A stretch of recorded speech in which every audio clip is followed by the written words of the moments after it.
Hello friends. आज हम लोग मराठी अक्षर भारती इयत्ता 10वीं का लेसन नंबर 11 जंगल डायरी इसके क्वेश्चन एंड आंसर स्टडी करेंगे।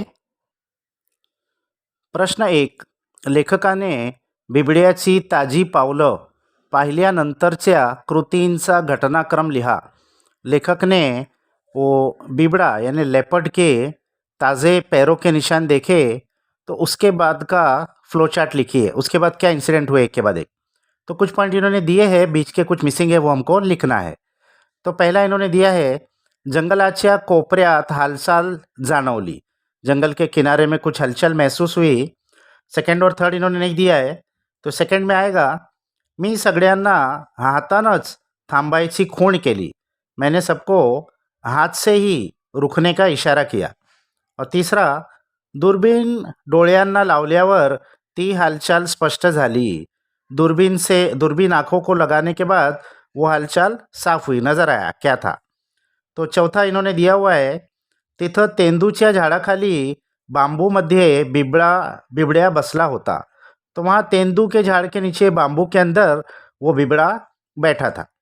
फिर पांचवा और छठा नहीं दिया है। पांचवा है त्याचा रंग आसपासच्या परिसराशी एवढा मिसळून गेला होता की त्याची शेपूट हल्ली नसती तर तो कळला नसता। उसका कलर आजूबाजू के सराउंडिंग में इतना मिला हुआ था कि अगर उसकी पूंछ नहीं हलती तो पता ही नहीं चलता कि वहाँ बिबड़ा है। और छठा, त्याची पाठ आमच्याकडे असल्यामुळे त्याने आम्हाला पाहिलं नव्हतं, उसकी पीठ हमारी तरफ थी इसलिए उसने हमको देखा नहीं था। और सातवां इन्होंने दिया हुआ है वनरक्षकाचा पाय काटकीवर पडला, वनरक्षक जो फॉरेस्ट गार्ड इनके साथ में था उसका पैर एक लकड़ी पर पड़ा। प्रश्न 2, कारणे लिहा, गिव रीजन। अ, वाघिणीने मंदपणे गुरगुरून नापसंती व्यक्त केली, कारण। तो टाइग्रेस ने आहिस्ता से गुरगुर करके नाराज़ी बताई, तो क्यों।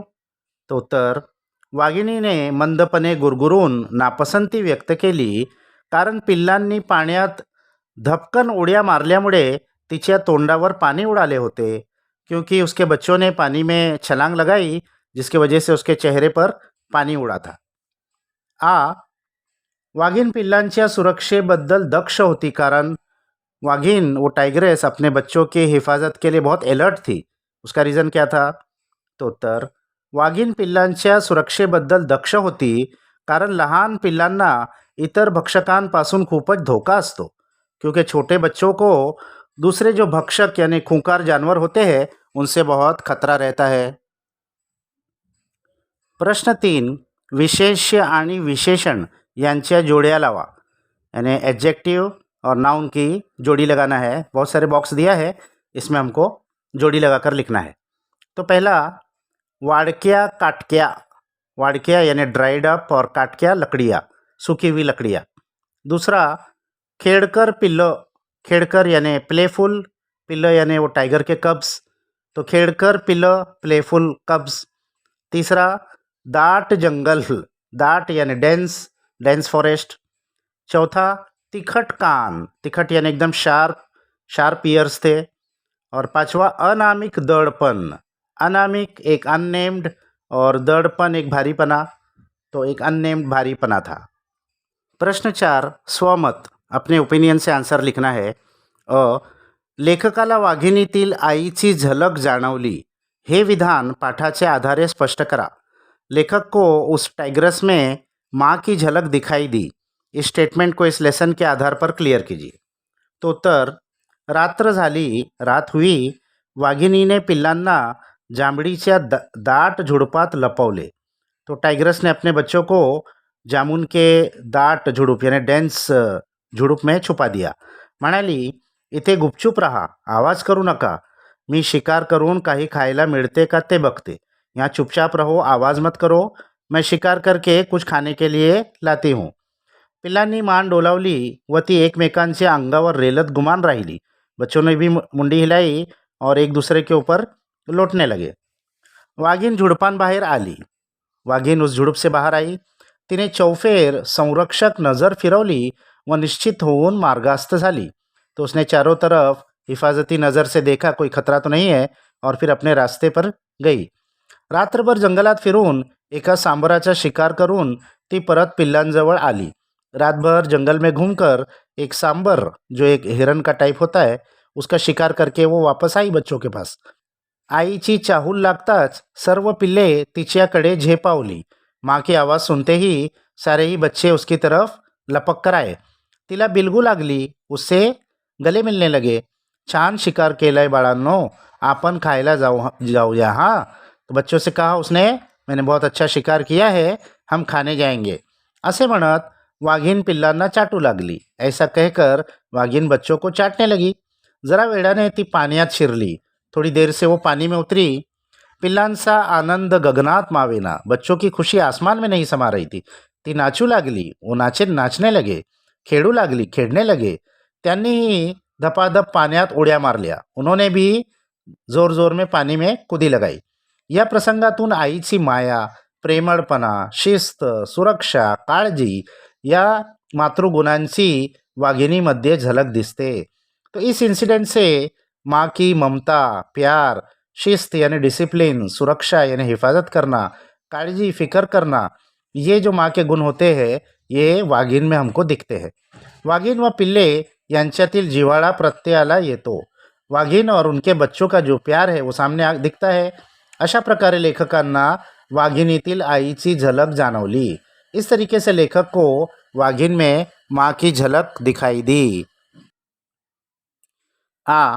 वाघीण आणि तिच्या पिल्लांची भेट हा प्रसंग शब्दबद्ध करा. वाघीण और उसके बच्चों की जो मुलाकात हुई, इस इंसिडेंट को अपने वर्ड्स में लिखिए. उत्तर: वाघिणीने आपल्या पिल्लांना नाल्याकाठच्या जांभळीच्या दाट झुडुपात लपवले होते. वाघिण ने अपने बच्चों को नाले के किनारे जो जामुन का एकदम डेंस झाड था वहाँ पर छुपा दिया था. परिसरातील शत्रू जनावरांपासून त्यांचे रक्षण व्हावे नि पिल्ले सुखरूप राहावीत ही काळजी वाघिणीने घेतली होती. तो आजूबाजू के जो जंगली जानवर है उनसे बच्चों की हिफाजत हो, इसका ख्याल वाघिण ने रखा था. वाघिण पिल्लांच्या सुरक्षेबद्दल खूप जागरूक होती. वाघिण बच्चों की हिफाजत के लिए बहुत अलर्ट थी.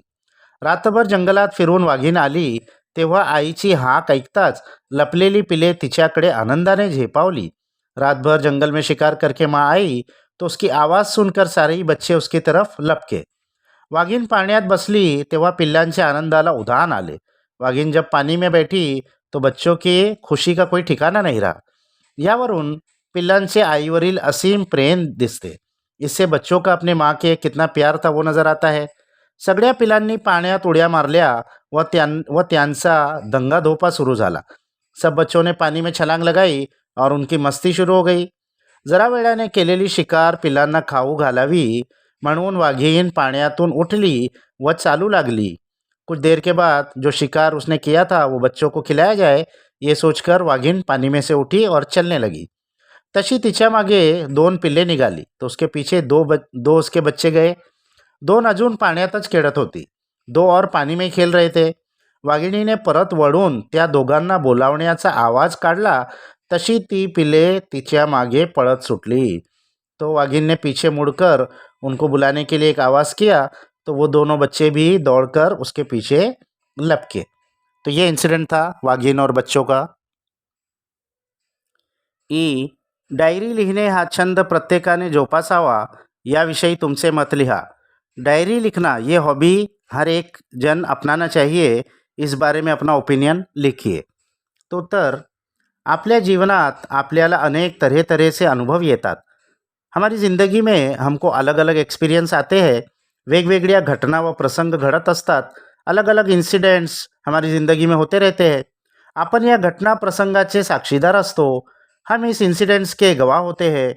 त्या घटना ताजे असेपर्यंत आपल्याला आठवत असतात. ये इन्सिडेंट्स वाकयात जब तक ताजे रहते हमको याद रहते हैं.